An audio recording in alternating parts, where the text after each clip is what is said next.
The new moon on May the 30th is in Gemini at around about 9 degrees. Gemini is the sign of the twins who are tied together and always pulling in opposite directions. It's an energy that always shows two sides. They're in a tussle and they like solving problems. It's mental energy. It rules the mind and everything to do with messages, connections, communications, the links between the different parts of your body and the links between you, your neighbourhood, your brothers and sisters, and the way you learn. Gemini's ruler is Mercury. And at the moment, Mercury is also in Gemini, but it's moving retrograde. And with the new moon, it's joined up with the North Node, which is a karmic point, and Sedna, who is a goddess who rises deep from the bottom of the sea to shift an evolutionary breakthrough. And this means we're looking for a way to develop an idea, especially with getting food on the table and basics like housing and a minimum wage. Sedna can shift the oceans, seas and consciousness. And she's waking up these conversations, saying it's time. Mercury retrograde is showing up the gaps in equity and provision. And there's pressure to break new ground instead of doing the same old conversations. This little bundle is very active during this new moon phase, particularly because Mercury being the ruler of Gemini. But it's also getting lots of input from other planets. Pluto, the god of the underworld, and a big planet at the moment, is slowly moving towards the end of Capricorn. And for this moon phase, Pluto is sending some positive energy down to Mercury, Sedna and the North Node. We've also got Neptune over here in Pisces, sending a nice little link through as well. This trine energy from Pluto means you can get to the bottom line. It pierces behind the mask. Mercury's retrograde and it's digging up the things that you've missed, the things that need to be revealed. And Pluto's letting that happen. Over the new moon phase, some important piece of information could drop in exactly when you need it. And we've also got Neptune over here giving another little helpful vibe. Hope can stay alive. That's important to know because there's some really tricky stuff going on with this new moon where we want to move forward but we get pulled back, where we thought plans and arrangements were locked in stone and it turns out they're not, where promises were made and they've fallen a bit short or a bit empty. This strength and regeneration that Pluto's giving is a bit conflicted. Venus over here at the start of Taurus is in a tricky relationship with Pluto, and that can really sour relationships. It might also mean that any of the gifts that Pluto's giving around regeneration come with a string, or plans fall through. Supply can dry up. A relationship can cool off, or a misunderstanding can reveal a deeper, more valuable piece of information you could have missed before. Any hard edge coming now or door slamming in your face is a bit meant to be. You're getting the information you need to know, even if you don't like what you're seeing. Sometimes it's best to surrender. And there's a bit more pressure on this Mercury North Node Sedna group, because Saturn over here in Aquarius is also blocking innovation and progress, bringing conversation and arrangements into accountability, and maybe even changing the rules as you go along.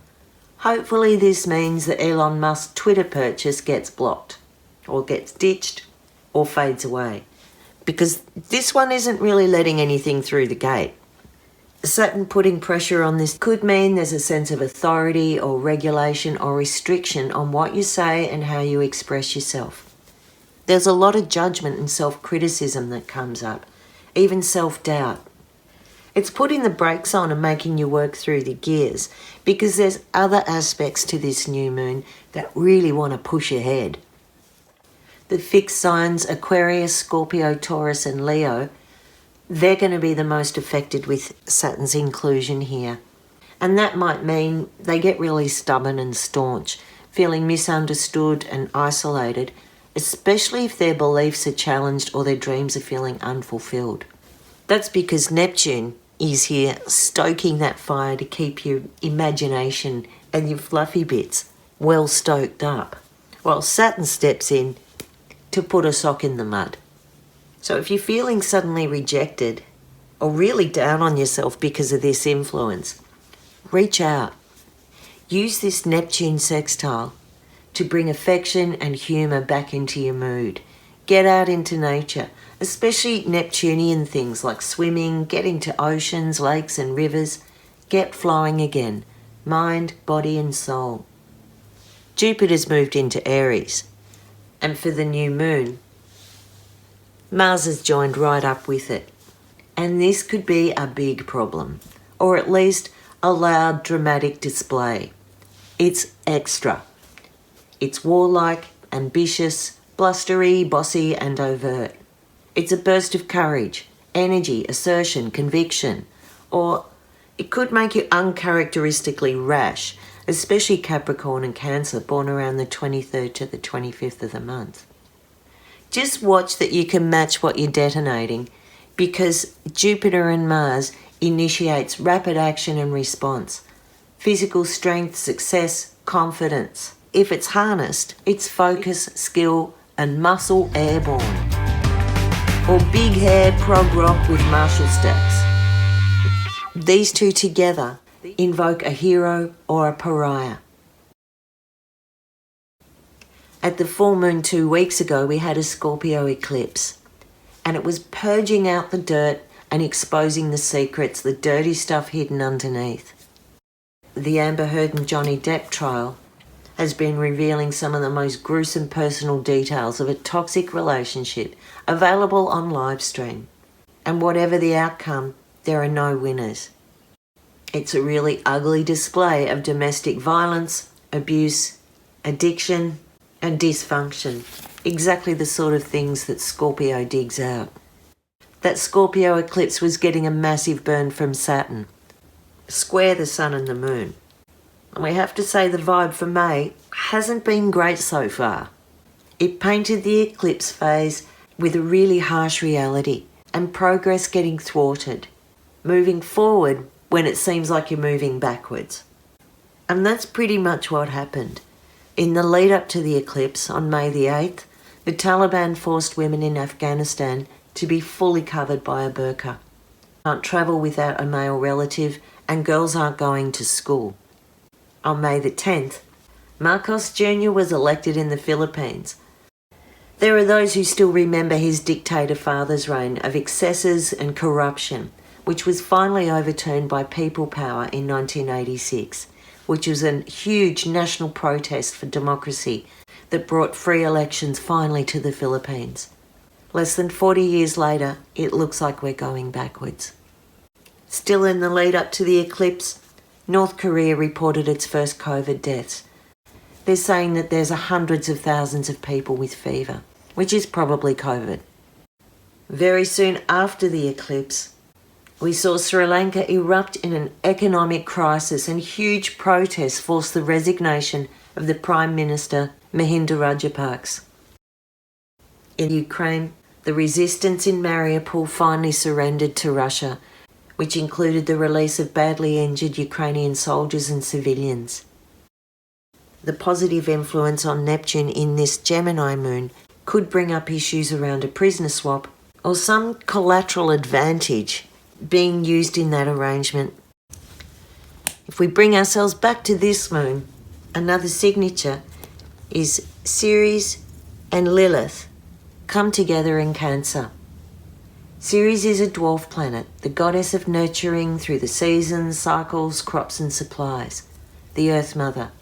She also successfully negotiated with Pluto for the release of her daughter, abducted and held in the underworld. So she's a really good negotiator. Lilith represents primal feminine life force, creativity, self-awareness, sexual power, preferring to exile herself rather than submit. Her motto is, it's better to die on your feet than live on your knees. And together they suggest something's out of balance, a do or die negotiation. In August last year, 2021, these two were conjunct the North Node in Gemini. That same week in August, Kabul fell to a Taliban takeover and Afghanistan erupted as people tried to flee. This time, Ceres and Lilith are in Cancer, representing powerful mother love and sisterhood. They are both forces of nature, and their conjunction could bring more extreme weather, tides, storm surges, and block supply lines. There might be more protest or extreme conditions for food supplies and resources. Water could be an issue. The monsoon rains in India. Also, these two could point to more abortion debate, women's rights, negotiations, resistance, and rebellion. The Australian federal elections will have happened by the time I've loaded this one up. And I wish I could say that the polls are right and we have a change of government. But Mercury is retrograde and squaring off to Saturn. Pluto's shutting down relationships, while Neptune is giving hope. At the same time, Mars and Jupiter are sparking off strong competition, a loud and noisy entrance. So the result for our election might not be clear-cut, and it might not be immediately forthcoming. Although a hung parliament is possible, remember Gemini's two twins pulling in opposite directions, it certainly seems from the astrology that things like preferences and negotiations and deals and arrangements are the things that's going to call the shots. The Gemini new moon has got a feeling of frustration, impatience, and a bit of confused thinking happening in there. It's movement that appears to block, forward movement that has to go sideways. So don't lose sight of the big picture. Put your energy into something meaningful.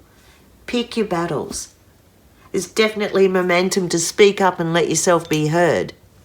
But in amongst all the talk, remember the golden rule. Harm to none, but take no shit. I'm Merryl, and this is my mystery school.